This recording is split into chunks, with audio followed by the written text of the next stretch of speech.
Hey, what's up guys, it is Psycho Sam here and welcome back to the channel, and today I'm bringing you guys a brand new commentary video where we're going to be talking about how much it will cost you to make a game. And guys, if you enjoyed the video, don't forget to hit the like button down below to show some support, and also hit the subscribe button if you want to stay up to date for new cool content like this one coming up, new speed level designs, tutorials, etc. And also let us know in the comments if you have any experience regarding this topic, and let's get started with the video. So a lot of people have been asking me how much it costs for you to make a game, especially when you're an indie developer who's, quite alone on the team and working solo, and you're making a game and you don't know how to create all the assets by yourself. You're pretty new to coding, so you don't know how you can create actually everything by your own. And that's a normal thing. It's nothing specific, it's nothing unusual. I felt the same way when I was new, and I was also planning ahead of my budget, thinking like, how much money am I gonna spend on making this game, and how much am I going to get from its production, meaning how much do I get paid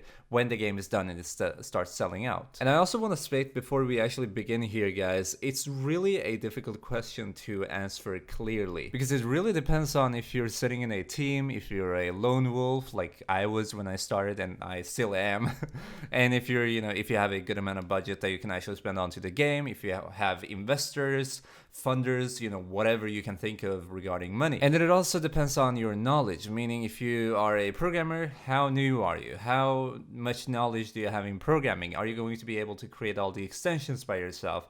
Are you going to create all the scripts by yourself, or do you have to purchase some assets? And the same thing goes for 3D models, extensions, sound effects, music, and all this kind of stuff. And that's why I'm just saying, like, it's a very difficult question to actually answer clearly, because it really depends on your situation and your condition. But let's start by talking a little bit about team versus solo. If you're working in a team, it also really depends on what kind of team it is. Like if it's just a group of friends creating an unserious project, or perhaps even a serious project. If it's a actual business you're trying to start with people you don't know, if it's, some people kind of good. But the most important thing is to think of, are these people capable of making assets? Are these people capable of doing what I can do and even more? Because that is pretty much going to answer the amount of money you're going to be spending on assets. Because obviously if you have 3D modelers inside of your team, let's say you have one 3D modeler, right? It's going to take quite a bit of time for him or her to create all the 3D models required for your game if you don't purchase any assets at all, which is quite difficult to actually proceed with. Let me be honest with you guys, because I've seen very few teams who literally create every single asset by themselves. And also don't forget that you're going to, if you're the owner of the team or like the manager or whatever, you're gonna have to pay these people that you work with. If you're not the owner of the team, you're still going to have to share the amount of money you earn from the game with these people, because they do put some work, if not more work than you, into the project. Now this is really a question about definition, because it's really not losing money if you're paying your teammates, if you're the owner of the team or the group or organization, whatever, maybe even a company, right? Because obviously these people are working under your name for the same project as you in order to make it a successful project. So you're going to earn the money together, and you have to pay them just for the amount of work they put in.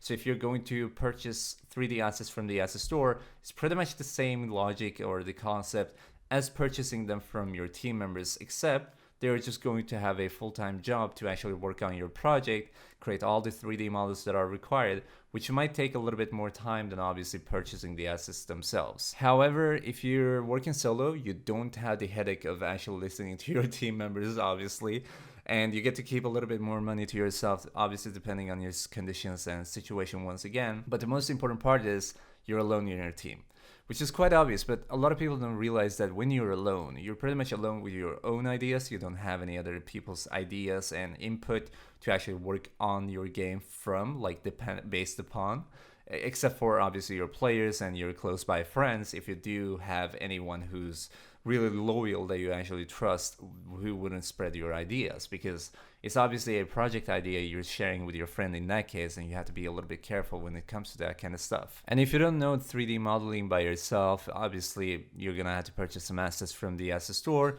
or you're gonna have to hire some freelancers. And this also obviously goes for every kind of asset you can think of: sound effects, scripts, 3D models like I named, extensions, you know, whatever, music, everything, literally. So basically it really ends up being a question about if you're actually ready to become self-dependent as much as it requires to you create a game by your own. But one thing that is very important for you to keep in mind is that whether you work in a team, whether you work solo, or if you're working with a single person, whatever, right?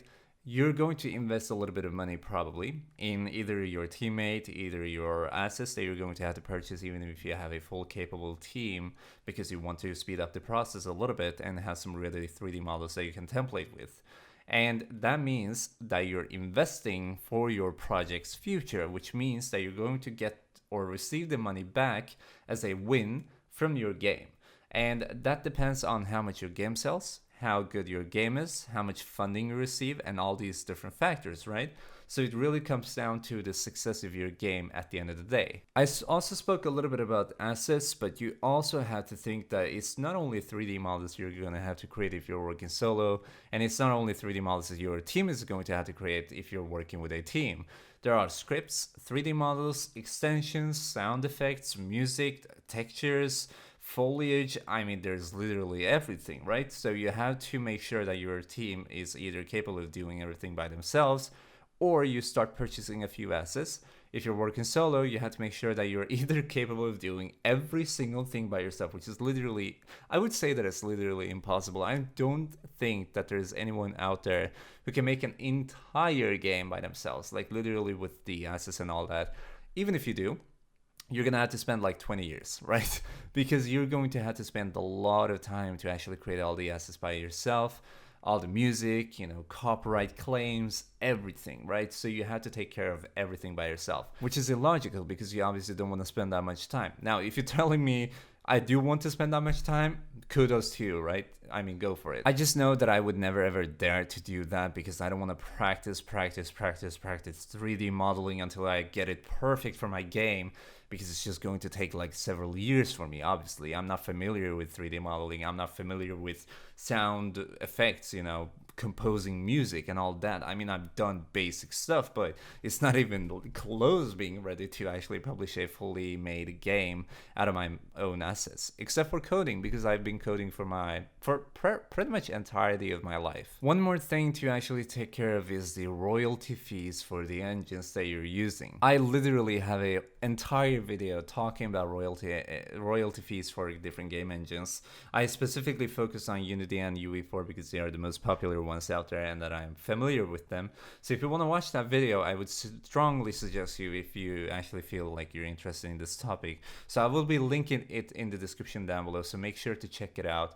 I'm not going to go in depth into it right now in this video, but basically there are royalty fees that if you surpass X amount of money that you earn from a game, like in Unity, you're gonna have to pay a royalty fee. Actually, now that I remember, I will have to correct that. You're gonna have to purchase pro license from Unity because you are earning X amount of money that they require. Once again, I refer to the video that I talked about that I made earlier. It's going to be in the description down below. Check it out because I do talk about specific number of money that you're actually going to have to surpass so that you can purchase the pro license, and the vice versa for UE4. One more thing that you actually have to think of when it comes to pricing is the software you're using. So besides game engines that you're using with the royalty fees and all that, you're gonna have to pay for Photoshop if you're using it. You're gonna have to pay for your 3D modeling software if you're using any. For sound creation, you know, sound effects, composition, music composition, and all that. These softwares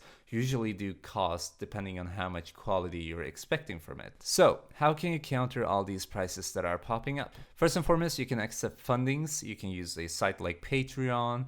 You can use another site to actually upload your game's trailer and all that and say like, okay, we're gonna have this amount of funding for the game to be actually finished, and that is going to allow you, obviously you're receiving funding, which means that you're going to be allowed to use X amount of money so that you can actually spend onto assets, team creation, finding new collabs, you know, people that are willing to work with your project, and getting all these copyright claims, you know, everything you can think of. And you also have investors that can actually be, you know, solo people or even teams or companies that can actually invest into your games so that they earn a X amount of percentage from your game when it's actually released. But for that to happen, it's actually more difficult to get investors than getting funders, because funders are just random people that can actually pay for your game's success, right? So that they can get a prize at the end for X amount of money that they actually fund into it or donate.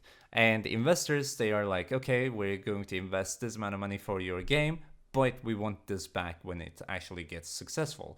And for that, your game has to show some potential. You have to be able to prove them that it's actually going to be successful enough, because or else it's just risky for the investors to actually, well, the risk is always there, but you know, for the investors, they don't want to lose the money that they're investing, obviously. They don't want to invest for free. They want to earn something back when the game is actually released. So you're going to have to be able to prove that the game is going to become successful as much as they think, if not more. Now, before we actually end this video, I just want to conclude one single thing that I actually mentioned before. Whatever amount of money you spend into your game, whatever you invest into your game, it is an investment that will return to you once you actually publish the game, if it does become successful. What you have to focus on when purchasing assets is to first and foremost keep your budget clean so that you don't purchase a lot of assets that you're not going to use. You have to be 100% sure that you're going to use all the assets if you're running on a low budget. If you're working solo, you're obviously going to spend some money onto assets. You're not going to be able to create everything by your own. If you do, they're not going to become very professional. Your game is not going to look very good. That way, you're not going to get a lot of funding, so you're not going to get some investors, and the game, the final result, is obviously not going to be good. And it doesn't matter how much time you put into your game, because people aren't going to pay you $20 to play a game that they think is shit, but you think is good because you have spent X amount of time into it before, because you made all the assets by yourself. People will pay for a game they think is worth it. If I see a game dev who's spent a lot of time onto the game, but the game seems like shit, I don't give a shit about the game. I'm not going to purchase it. If I see a game which maybe the developer made it quite fast, but the game looks good, then I am going to purchase it. So it doesn't matter how much time you spend into it. As long as it's good, people are going to purchase it. So anyway guys, I want to thank you so much for all the support lately, and I also want to thank you for watching this video. I hope you all enjoyed your stay, and I hope you enjoy your future stay as well. And let me know in the comments if you have any feedback, and let us know in the comments if you have any tips and tricks about this topic, if you have any tips you use to actually save a little bit of money as well. And if you like the video, leave a like down below physically so that you can actually show some support, and also hit the subscribe button to stay up to date for new videos coming soon. Once again, like tutorials, new speed level designs, new commentaries like this one. And also, if you have any feedback, if you have any suggestions for whatever video you would like to see in the future, let me know in the comments. I will be making these videos that you guys suggest me. So once again guys, thank you so much for watching. I will catch you in the comments. See you guys, peace out, bye bye. 'Cause if you don't believe